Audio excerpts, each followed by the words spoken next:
Баршаңызға сәлем. Бүгін сіздермен осындай дәмді блини жасаймыз. Блини істеу үшін керек заттар. Ыдысыма 2 жұмыртқаны жарып алам. 200 мг сүт, 150 г ыстық су, 50 г сұйық май, 50 г шекер, 5 г сода, 5 г тұз және 100 г ұн керек. Бәрін жақсылап араластырып, блинидің тестасын істейміз. Ыдысымыздағы жұмыртқамызға сүтімізді құйып, айналдырып, араластырып аламыз. Одан соң майымызды құямыз. Сосын шекерімді салам. Сөйтіп араластырып аламыз бәрін. Тұзымды салдым. Оны да араластырып алам.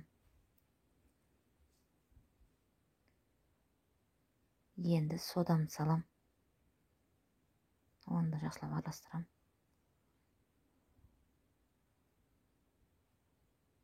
Сосын ұнымызды біртіндеп сала бастаймыз. Жайлап, жай жылдамдықпен айналдырып, араластырамыз. Ұнды бірден салып жүрмеу керек. Қою болып кетпеу керек теста. Көз мөлшерімен қарап отырамыз. Жақсылап араластырып, осындай қоймалжың болған кезде қайнаған суымды құямыз. Негізі блинидің секреті осы қайнаған суда. Осылай бір ожау чұқалап құйып аламыз. Қалың болмау керек. Чұқа болса әдемі болады.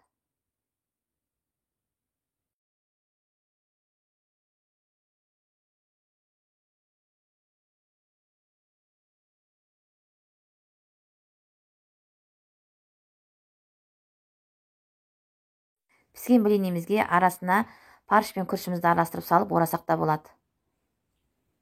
Мен дайындаған блини сіздерге ұнаған болса, тіркеліп лайк басыңыздар.